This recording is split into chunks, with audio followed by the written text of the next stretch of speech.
আজকে আপনারাও যে বিষয়টা আসছে আজকে আমাদের একটা রিট হয়েছিল, সেই রিটের শুনানি ছিল, নির্ধারিত দিনকে ধার্য করা হয়েছিল, কিন্তু আজকে দেখলাম যে সেটা হচ্ছে না বা কার্যকারিতায় নেই।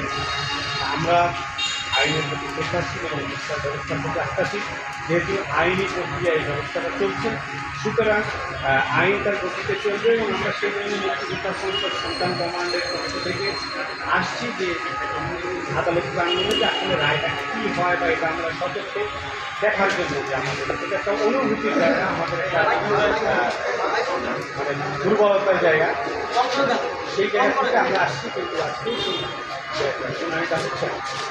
তাই পরবর্তীতে আবার যেখানে ভাবতে হবে আমরা সেখানে এখানে অপেক্ষায় থাকবো, দেখি মহামান্য আদালত থেকে কী রায় আসে সেই রায়টা। আমাদের প্রত্যাশা হচ্ছে আসলে আপনারা জানেন যে চাকরিতে মুক্তিযোদ্ধার 30% কোটা সর্বক্ষেত্রে ছিল। তারপরে কিছুদিন আগে আপনারা জানেন যে পত্রের মাধ্যমে প্রথম এবং দ্বিতীয় শ্রেণীতে কোটা ব্যবস্থা এটাকে রহিত করা হয়েছিল। যেহেতু এটা এই কোটা ব্যবস্থার প্রচলনটা শুরু হয়েছে অনেক আগের থেকে, কিন্তু বাংলাদেশ স্বাধীন হওয়ার পরে এই কোটাকে সন্নিবেশন করা হয় এবং এটা পাকিস্তান আমলে তখন 80% ছিল আঞ্চলিক কোটা আর 20% ছিল সাধারণ বা মেধা কোটা। যেহেতু প্রদেশ ছিল পূর্ব পাকিস্তানের 40% আর পশ্চিম পাকিস্তানের 40%। দেশ স্বাধীন হওয়ার পরে সংবিধানের পরে যেহেতু আমাদের আর প্রদেশ নাই, তাই সেহেতু স্বাধীন দেশেই ওই 80%কে জেলা কোটা, আঞ্চলিক কোটার নামটা চেঞ্জ করে জেলা কোটা দিয়েছিল, 20% সাধারণ বা মেধা কোটা ছিল এবং এটা আমাদের সংবিধান প্রণয়নের আগেই হয়েছিল। পরবর্তীতে সংবিধান গঠনের পরে 72 সালে সে সংবিধানের সাথে সংযুক্ত করা হয়। তাই আমরা সংবিধানের প্রতি শ্রদ্ধা রেখে 30 লক্ষ শহীদের রক্তের প্রতি সম্মান রেখে তাদের সেই মর্যাদার প্রতি আমরা আস্থা রেখে আমরা বলতে চাই যে চাকরিতে মহামান্য হাইকোর্ট যে রায়টা দিয়েছিল যে সর্বোচ্চ 30% কথা যে পরিপত্রটা হয়েছিল ওটা অবৈধ, বৈধ করেছে। আমরা আশা করি যেহেতু মহামান্য হাইকোর্ট বৈধ করেছে এবং আমাদের প্রত্যাশাও ছিল যেটা হোক, আদালতকে আমরা ধন্যবাদ জানাই এবং আমরা আশা করি যে পরবর্তীতে হাইকোর্টের আসলে এই কোটার বিষয়টা হচ্ছে কোটাটা মূলত হচ্ছে যেহেতু আমাদের স্বাধীনতা লাভের পরে তখন তার 64 ডিস্ট্রিক্ট ছিল না, সারা বাংলাদেশের লোককে যারা আঞ্চলিক কোটা যেটা বলা হয়, কোটার মাধ্যমে আসলে কোটা ছিল 80%, এবং সেখানে বলা ছিল যে এই 80%-এর মধ্যে বিভিন্ন এলাকার থেকে কারা কারা আসবে 80%। সেটা বলে একটা জেলার মধ্যে যে যা হবে তার 80%-এর মধ্যে মুক্তিযোদ্ধা থাকবে, নারী থাকবে, জেলাও থাকবে, জেলার একটা অংশ।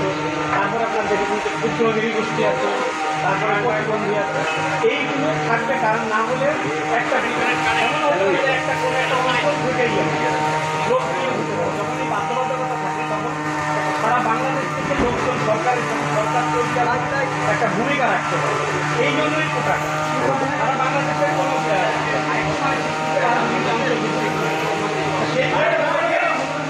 কোনো অঞ্চল থাকে, তাহলে আমাদের সেই পাহাড়ি এলাকা বা দুর্গম এলাকা সারা বাংলাদেশের সরকার আসতে পারে। কোটাটা থাকে তখন ওই জেলা বা অঞ্চলের লোকগুলো ধারাবাহিকতা আসলে তখন মনে করেন যে সারা বাংলাদেশের লোকজন সবাই তখন এর সাথে সমন্বিতভাবেই করা যায়, ওই সম্পর্কটা দূর হয় না। আপনি যে আজকে প্রথমে শুরুতে বললেন কার্যতালিকা ছিল না, এটা তো ভুল করছে। না না, কার্যতালিকা ছিল এটা নো অর্ডার হয়েছে, কিন্তু ওয়েবে আসছে নট টুডে। আপনারা শুনেন না যে ভুল ইনফরমেশন দেবেন না। আর হলো যে এই যে বাস্তবতা আপনারা যেগুলো বলছেন, বর্তমান বাস্তবতা এই কোটা কি আসলে যুক্তিযুক্ত, যেখানে সামগ্রিক ইয়াং জেনারেশন মনে করে যেটা যুক্তিযুক্ত না?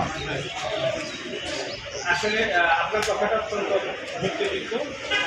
বিষয়টা হচ্ছে যেখানে বিভিন্ন ধরনের ইনফরমেশনের গ্যাপ থাকে, যেমন বাংলাদেশের যে কোটার বিষয়টা, এখানে আপনারা জানেন যে আমাদের 50% বেশি নারীদের কোটাও জনশক্তি 50% নারী।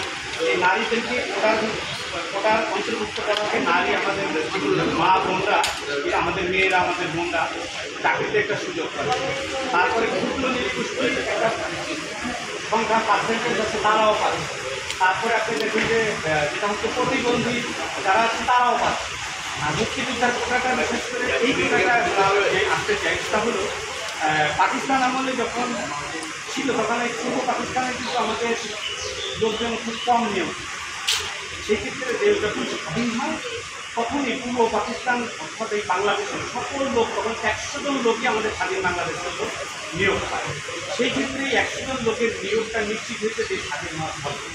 এবং যারা এতে বেশি সবচেয়ে বড় অবদান রেখেছে যাদের সন্তান, তাদের কথা বিবেচনা করে তখনকার সরকার মুক্তিযোদ্ধাদের জন্য এই যে 80% যা জেলা কোটা ছিল সেই 72 সালে সেই তার মধ্যে 30% সন্নিবেশন করে।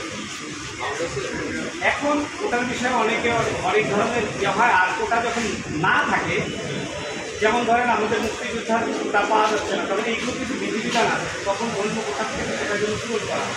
জেলাটা না পেলে সংশ্লিষ্ট বিভাগ থেকে করা হয়। যে বিষয়টা হয় সেটা হচ্ছে যে আসলে কোটায় নিয়োগটা এখানে একটা শুভঙ্করের ফাঁকে রয়ে গেছে। আপনারা জানেন বিশেষ করে বিসিএস পরীক্ষা আপনারা দেখবেন যে প্রিলিমিনারি পরীক্ষা যখন হয়, রিটেন পরীক্ষা যখন হয়, সবাইকে আবেদন করতে বলে যে আপনাদের কোটায় আছে আবেদন করে। প্রত্যেকে কিন্তু কোটায় বলে যারা কোটা আছে, মুক্তিযোদ্ধা হোক, নারী হোক, কোটাই। কিন্তু পরীক্ষার সময় তখন প্রিলিমিনারি সবার সাথে একসাথে প্রতিযোগিতা করতে হবে, রিটেনে সবাই একসাথে প্রতিযোগিতা করে উত্তীর্ণ হয়ে ভাইবাতে জিজ্ঞেস করে যে আপনারা কারা কোটায় আবেদন করেন। এই পর্যন্ত তো তারা তাদের সবার সাথে প্রতিযোগিতাই করে আসে। তাহলে ওই কোটার আসলে কি কোটাটা একটা প্রহসন না মানুষ ডাক্তারি করা না মানুষের মাঝে এই কোটাটা আছে চুরি করা? অদ্যবধি আপনারা যেহেতু জাতীয় বিবেক সাংবাদিক বৃন্দ দেখবেন যে এই ধরনের প্রয়োগের বিষয় বা এই ধরনের এই বিষয়টি আপনারা পরিষ্কার করতে চান যে সরকারের পরিষ্কার করে? অবশ্যই আমরা চাই, কারণ আপনারা দেখবেন যে কোটায় যারা আবেদন করে সকল কোটায় আবেদনকারীরা তাহলে তারা চাচ্ছি যে আমরা কোটায় আবেদন করেছি, তাহলে যারা কোটায় আবেদন করেছে যে কোটায় এখন তাদের তো সুইচি পরীক্ষা নেওয়া হয়েছে, কিন্তু তা তো হচ্ছে না।